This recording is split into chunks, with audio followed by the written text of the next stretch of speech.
여러분 안녕하세요. 저는 봉서중학교 2학년 국어를 맡게 된 최수정 선생님이라고 합니다.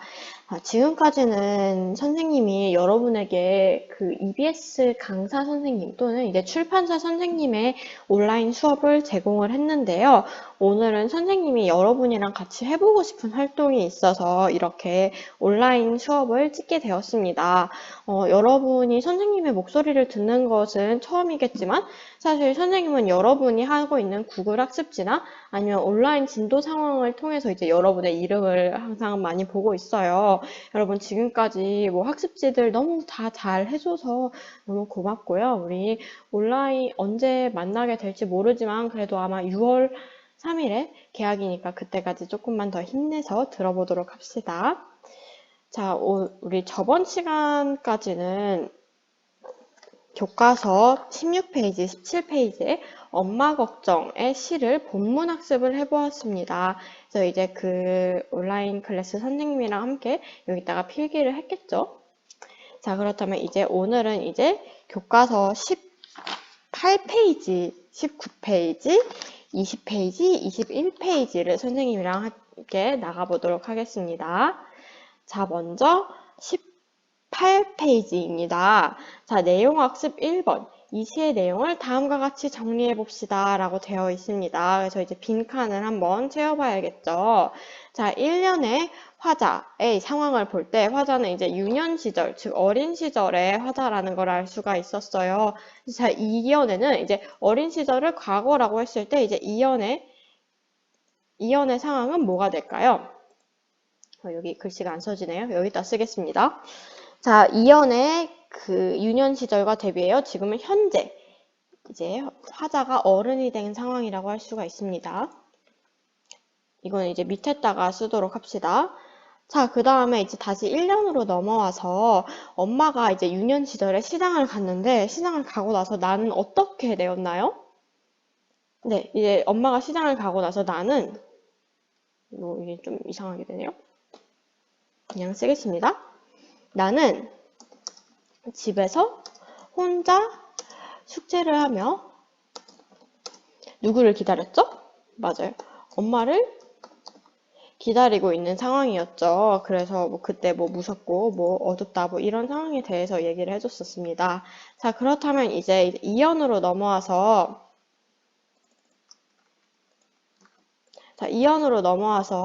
자, 현재의 화자는 어떤 행동을 하고 있죠? 네, 맞습니다, 여러분. 현재의 화자는 어린 시절을 어떻게 하고 있는 거예요? 네, 현재의 화자는 어린 시절을 유년 시절이라고 쓸게요. 추억함, 회상함, 기억함. 여기서 이제 회상함이라는 단어를 쓰도록 하겠습니다. 그래서 현재의 화자가 이제 어린 시절을 이제 기억하고 회상하는 장면이었죠. 네, 여기 이거, 그리고 이거를 적어보도록 합시다. 자, 적어봤으면 이제 두 번째로 넘어가도록 하겠습니다.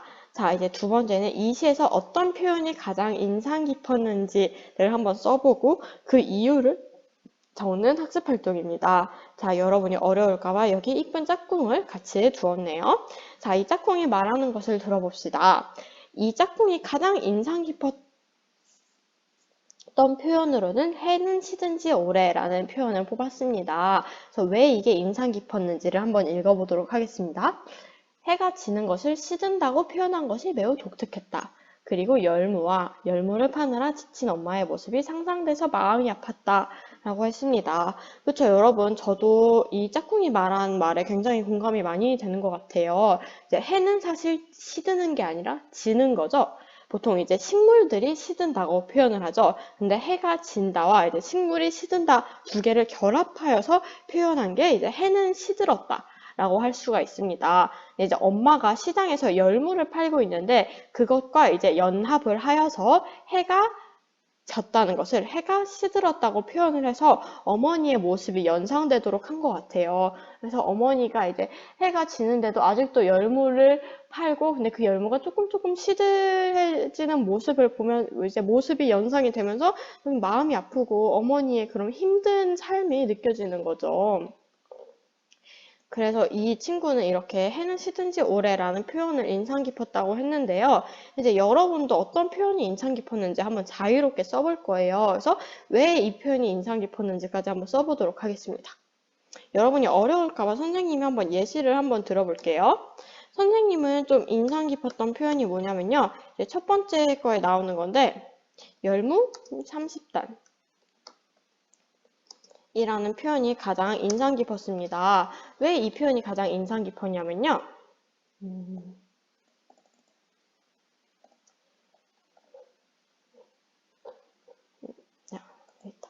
네, 왜 이 표현이 가장 인상 깊었냐면요. 열무 30단이 여러분 얼마나 큰 단위인지 혹시 아시나요? 이제 열무 30단은 이제 김장 담을 때 대야 엄청 큰 통이 있는데 이게 성인 남자가 한 손으로 차마 다 감싸지 못할 만큼의 큰 양이에요. 이제 거기에 다 채웠을 때 보통 열무 30단이라고 하죠. 그만큼 이제 무겁고 이제 이고 지기 힘든 양인데요. 이걸 이제 엄마가 들고 시장에 팔러 나갔다는 거잖아요. 그래서 이것의 무게만큼이나 어머니의 이제 삶의 무게가 이제 일치한다고 생각을 해요. 그래서 이거를 다 팔아야 생계를 책임질 수가 있는 거잖아요. 그래서 참 엄마의 삶이 참 힘들구나라고 생각이 들어서 그래서 저는 이거를 뽑을 이유는 엄마의 삶의 무게가 삶이 매우 힘들며 그 무게가 매우 크다. 뭐 이런 식으로 표현을 이렇게 생각을 했기 때문에 이 열무 30단이라는 표현이 가장 좀 인상 깊은 표현이라고 할 수가 있습니다. 여러분도 이제 자유롭게 인상 깊은 표현을 한번 적어보도록 하겠습니다. 저는 이렇게 표현을 좀 수정하도록 하겠습니다. 자, 이렇게 적어보고 이제 교과서에 필기를 했죠. 자, 그럼 이제 그 다음 페이지를 넘어가도록 하겠습니다. 이제 교과서 페이지로는 19페이지네요. 자, 19페이지 보면 목표학습이라고 해서 이제 화자를 중심으로 하여서 시를 감상을 해보는 걸로 하겠습니다. 자, 여러분 화자가 뭐였죠? 네, 화자는 이제 한번 볼까요? 네, 시에서 말하는 사람을 이야기합니다. 즉 시에서 이제 시인이 자신의 이야기, 자신이 전달하고자 하는 바를 전달하기 위해서 뽑은 사람을 이야기를 할 수가 있죠. 그래서 이 시의 화자는 누구였죠? 네, 이 시의 화자는 바로 적어보겠습니다. 나라고 할 수가 있죠. 근데 이 시의 1년에서는 그 시의 화자가 나였지만 2연에서는 이제 성인이 된 나라고 할 수가 있습니다. 이걸 한번 적어보도록 하겠습니다. 네, 적어봤죠? 자, 그 다음에 이제 괄호 2번을 보도록 하겠습니다. 자, 다음 시구를 통해서 알 수 있는 화자의 정서를 말해봅시다. 라고 했죠. 자, 그 시구가 이제 시에서 여러 단어들이 합쳐진 구를 이제 시구라고 하는데요. 보통 이런 게 이제 한 줄이 이제 한 구라고 하는 거죠. 그래서 먼저 첫 번째 시구를 보면은 아무리 천천히 숙제를 해도, 그러니까 아무리 천천히 숙제를 해도 엄마가 왔어요, 안 왔어요? 안 왔죠. 그러니까 이제 어머니를 그리워하는 마음? 이런 게 좀 생각이 날 것 같아요. 자, 그 다음에 두 번째로 어둡고 무서워를 보겠습니다. 자, 여기는 이제 사실 화자의 정서가 굉장히 직접적으로 드러난 부분이죠. 그러니까 방이 어둡고 그러다 보니까 아무도 없고 이런 상황에서 무서움을 느끼게 되는 거예요. 자, 그 다음에 세 번째 연을 보도록 하겠습니다. 빈 방에 혼자 엎드려 훌쩍거리던. 지금 빈 방에 혼자 있는 상황이에요. 그러니까 엄마가 왔으면 좋겠는데 오지 않으니까 좀 무섭죠. 그러니까 이제 눈물이 뚝뚝 나는 상황이라고 할 수가 있어요. 자, 그렇다면은 여기서 화자의 정서는 집약적으로 보자면 뭐라고 할 수가 있을까요? 네, 여러분 잘 대답해 줬을 거라고 생각합니다. 먼저 이제 외롭다. 그리고 또 혼자 있으니까 무섭다. 그리고 엄마가 왔으면 좋겠는데 혼자 있으니까 슬프다. 이런 감정이 들 수 있을 거예요. 그래서 외롭고 슬프고 무섭다. 이런 것을 이제 써보면 되겠습니다. 자, 다 써봤나요? 자, 그러면 동그라미 3번을 넘어가도록 하겠습니다. 자, 다음을 참고하여 화자가 내 유년의 윗목이라고 표현한 까닭이 무엇인지 말해봅시다. 라고 하였습니다. 자, 윗목, 내 유년의 윗목이라는 단어는 그 엄마 걱정 시에서 2연에 나오는 시구인데요. 이제 윗목의 정의를 이미 저번 시간에 들었겠지만 한 번 더 읽어보도록 하겠습니다. 윗목이란 온돌방에서 아궁이로부터 먼 쪽의 방바닥, 불길이 잘 닿지 않아 아랫목보다 상대적으로 차가운 쪽이다. 네, 여러분, 이거는 이제 보통 초가집에서 생각을 해봤을 때, 초가집에서는 이제 지금처럼 온도를 떼는 방식이 아니라 주방에 있는 아궁이에서 불을 떼면은 그 열이 찬찬히 방으로 퍼지는 방식이에요. 그래서 아궁이와 가까운 쪽은 따뜻한 반면 아궁이와 먼 쪽은 별로 상대적으로 따뜻하지 않습니다. 그래서 이제 아랫목이라고 하면은 아궁이와 가까운 방바닥, 그리고 윗목이라고 하면은 아궁이와 먼, 상대적으로 차가운 방바닥이라고 할 수가 있습니다. 따라서 내 유년의 윗목이라고 표현을 한 것은 내 유년의 차가운 시절을 의미하는 것이라고 할 수가 있어요. 그래서 이제 내 유년의 윗목, 그러니까 이제 윗목이 여러분도 같이 적어보도록 할게요. 윗목이라는 것은 서늘한 차가운 느낌을 주는 단어이죠. 그래서 이거를 종합해 봤을 때 화자가 그 어린 시절에, 그러니까 내 유년에에서 유년에를 집중을 해보면은 화자가 유년 시절에 어머니가 늦게까지 돌아오지 않으셨죠?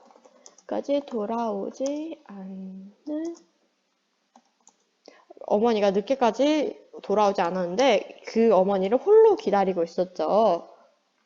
기다리며 어떤 감정이 있었죠? 무서움.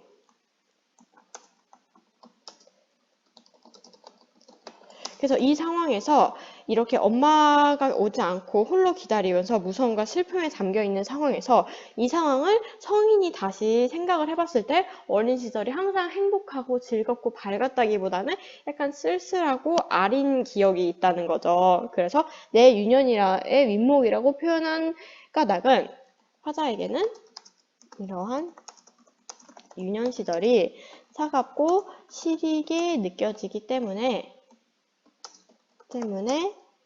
내 유년의 윗목이라고 표현했을 것이다. 이렇게 정리를 할 수가 있겠습니다. 따라서 이 내용을 모두 이제 괄호 3번 빈칸에 적어보도록 하겠습니다. 네, 여러분 일시정지하고 적으세요. 교과서에서 필기하는 모든 내용, 온라인 수업에서 나오는 모든 내용은 다 지필평가 범위, 기말고사 범위인 거 모두 다 알고 계시죠? 그래서 이제 이런 내용들도 다 교과서 시험에 나올 수 있습니다. 잘 적어주세요. 계약하고 검사할 거예요.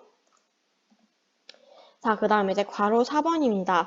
이제 1, 3의 활동을 바탕으로 하여 시의 화자가 말하고자 하는 것이 무엇인지 말해봅시다. 이렇게 했는데, 자, 이 시의 화자가 말하고자 하는 것, 이게 사실 우리가 종합을 하자면은 주제라고 할 수 있습니다. 주제라는 것은 시에서 굉장히 중요한 말을 하나의 문장으로 이제 모아놓은 것을 이야기를 해요.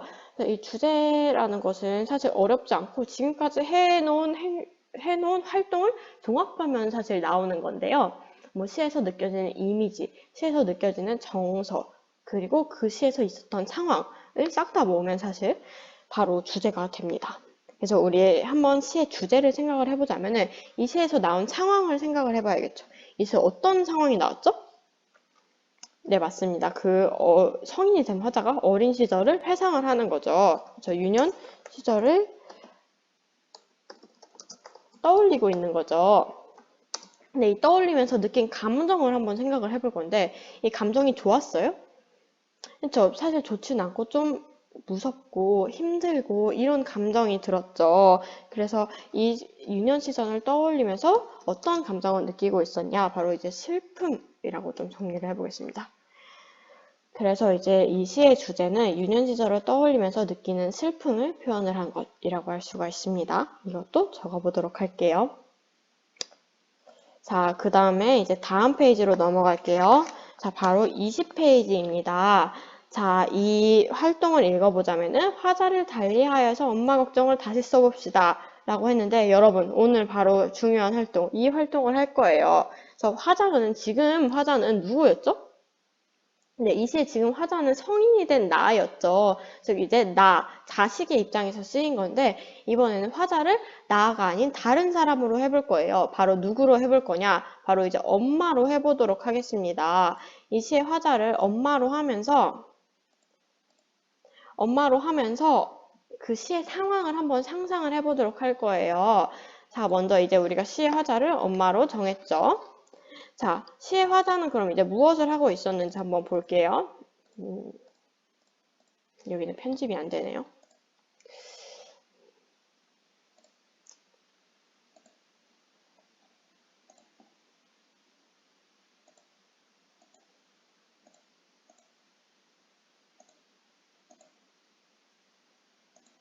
선생님이 지금 메모를 찾고 있는데 기다려보세요.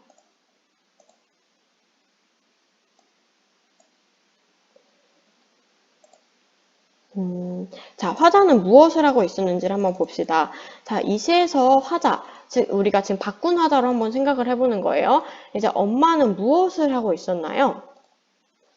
네, 여기 엄마는 아이를 혼자 집에 두고 열무를 팔러 갔죠. 그래서 이제 현재의 상황으로 생각을 해봤을 때는 그런 이제 옛날 기억을 떠올리고 있다. 이렇게 정리를 할 수가 있습니다. 이걸 한번 적어보세요. 자, 그 다음에 이제 화자의 마음은 어떠했을지. 자, 어린 아이를 두고 돈을 벌러 시장에 나갈 수밖에 없고, 그리고 일찍 들어올 수도 없는 어머니의 심정은 과연 어떠했을까요? 네, 이것도 한번 적어보도록 하겠습니다. 집에 혼자 있을 아이, 즉 아이가 걱정되지만, 그쵸. 그런데 빨리 돌아오고 싶지만 열무가 다 안 팔려서 빨리 돌아오지 못하는 거죠. 빨리 돌아갈 수 없었던 것이 미안하고 또 슬프다. 이런 상황에 대해서 굉장히 슬픔을 느낄 수도 있겠죠. 그래서 엄마가 시장에서 열무가 빨리 팔려야 집에 가는데 빨리 팔리지도 못해서 집에 못 가고 근데 어둑어둑해져 있으니까 아이가 걱정되고 이런 상황을 만들 수밖에 없었던 자식한테도 이런 좀 미안함을 느끼고 그런 상황이 되는 거겠죠. 그래서 이렇게 정리를 할 수가 있습니다. 자, 그 다음에 이제 말하고자 하는 것이 무엇인지 한번 보겠습니다. 자, 말하고자 하는 것은 무엇인가요? 즉, 바로 이게 주제를 말하는 거죠. 선생님이 말했죠. 상황이랑 정서를 합치면 이제 거의 주제가 나오게 되는데요. 이제 이 상황은 이제 엄마가 자식을 두고 온 상황이죠. 근데 그 자식에 대해서 어떤 감정을 느껴요? 좀 미안함을 느끼고 있는 거죠. 그래서 자식을 두고 와서 자식에 대해서 미안하기도 하지만 또 그만큼 걱정된다는 건 사실 사랑한다는 거죠. 자식에 대한 사랑과 미안한 마음. 이거를 주제로 할 수가 있겠습니다. 자, 그래서 여러분 지금 이렇게 이제 화자를 엄마로 했을 때 어떤 상황일지 어떻게 구상할 수 있는지를 해봤는데요. 이제 다음 페이지 21페이지를 보면은 이제 시를 직접 창작해보는 시간이 있습니다. 여기서는 이제 화자를 누구로 해야 된다고 했죠? 네, 엄마로 해야 된다고 했죠. 그래서 이제 엄마로 해서 이런 상황을 좀 구체화시켜서 시를 써봤으면 좋겠는데요. 아, 시 쓰는 거 너무 어려울 것 같아요. 그렇게 생각하지 마시고, 자, 이 엄마 걱정의 시가 실제로 어떻게 쓰였는지를 한번 생각을 하고 상상을 하면서 써봤으면 좋겠습니다. 여러분, 시에는 정답이 없기 때문에 자유롭게 써도 되고요. 선생님이 여러분에게 힌트를 주자면은, 이제 이 시에 열무 30단을 이고 시장에 간 우리 엄마라고 했는데 이거는 사실 아이, 즉 나의 시점에서 쓰인 거예요. 그래서 이제 그 상황을 상상을 해봤을 때 내가 떠나가는 엄마의 뒷모습을 보고 있는 거예요. 열무 30단을 머리에 이고 엄마 잘 다녀와 라고 말하고 있는 상황인 거죠. 근데 이제 이거를 아이의 시점이 아닌 엄마의 시점으로 바꿔본다면은 엄마는 사실 아이를 보게 되겠죠. 근데 뒤에 애가 잘 있을지 돌아보는데 엄마 잘 다녀와 라고 하면서 집에 혼자 들어가는 거예요. 근데 그 상황에서 아이가 참 아이한테 참 미안하고 좀 안쓰러운 마음이 들 것 같아요. 그리고 이제 해는 시든지 오래. 그러니까 해가 졌는데 이제 엄마는 그러면 위치가 시장이 되겠죠. 근데 빨리 가고 싶은데 빨리 가지 못하니까 아이를 걱정하는 마음이 이 중간 부분에서 표현이 될 수가 있겠죠. 그런 식으로 해서 여기 시를 한번 창작을 해서 몇 페이지죠? 네, 시를 창작을 해서 21페이지에 적어 볼 텐데요. 여러분 이제 여기다가 적어 보면서 교과서에서도 적고 교과서에서 적은 거를 어디다 낼 거냐? 바로 이제 구글 학습지로 낼 거예요. 우리 이 동영상을 틀고 나서 이제 뒤로 가기 해서 그 시 쓰기 학습지가 있는데요. 이제 구글 링크를 들어가고 그다음에 링크를 들어간 다음에 학번 쓰고 이름 쓰고 3번 항목에 자신이 쓴 시를 여기다 이제 창작한 시를 써보자라는 항목이 있을 것입니다. 그것을 쓰고 이제 4번에는 피드백 받기를 원하는 사람만 이제 핸드폰 번호를 쓰도록 하세요. 만약에 피드백 받기를 원하지 않는다 그러면 핸드폰 번호 안 써도 돼요. 만약에 핸드폰 번호를 쓴 사람이 있으면은 선생님이 뭐 이번 주 다음 주 내로 해가지고 여러분에게 문자로 피드백을 보내주도록 하겠습니다. 여러분의 핸드폰 번호는 이 수업이 다 끝나면은 다 삭제하도록 할 것이니 걱정하지 마세요. 자, 우리 오늘 수업은 이제 여러분이 시 쓰는 것까지 다 제출하면은 출석이 인정돼요.